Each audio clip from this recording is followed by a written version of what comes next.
Thomas, vous m'envoyez en région, je Vous allez en crois. région, vous êtes dans l'Hérault parce que Julie Poirier avait envie de voir la mer. Elle vous attend du côté de la Grande Motte, même s'il est un peu au sec, je crois, pour l'instant. Exactement, Julie Poirier qui est sur le chantier d'un nouveau catamaran éco-responsable qui naviguera lors de la prochaine édition de la Route du Rhum en 2022, mais tout ça de manière tout à fait sobre évidemment. Bonjour Julie.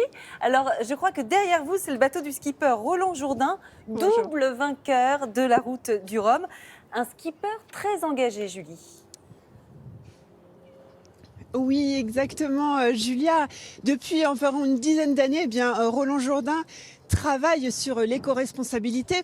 Il a tout simplement envie de donner du sens à ce qu'il fait. Alors, il a construit ce bateau. C'est vraiment une éco-conception. Regardez.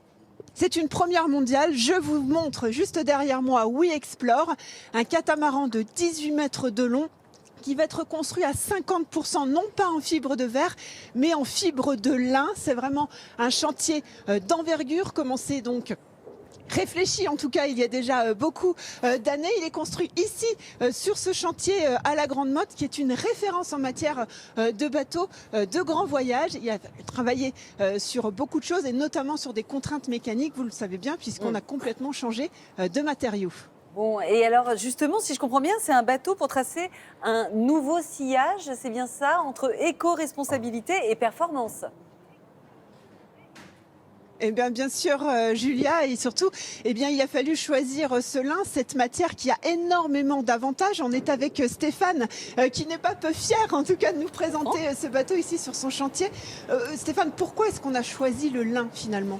Le lac, naturellement, Outremer qui accueille cette nouvelle matière, parce que Outremer, ce sont des catamarans, des voiliers qui ont pour spécificité d'emmener leurs propriétaires tout au long de la vie du bateau en grand voyage. On est la référence mondiale du grand voyage. Et la particularité d'un catamaran comme Outremer, c'est ses qualités nautiques, c'est ses performances sur l'eau avec très peu de vent. Et quand on analyse le bilan carbone d'un bateau, on se rend compte que 30% du bilan carbone est sur la structure elle-même du bateau, quand 70% du bilan carbone est sur l'utilisation qu'on fait du bateau. Et grâce à ces performances, qu'avec très peu de vent, le bateau ira déjà très vite sur l'eau, on a besoin de quasiment aucune énergie fossile pour faire avancer ce bateau.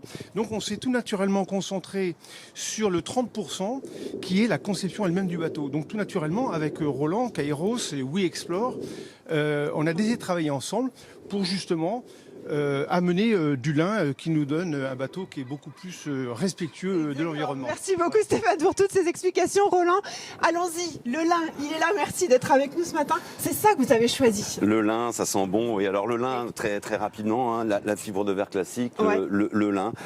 À surface égale, c'est 5 à 10 fois moins énergivore à construire.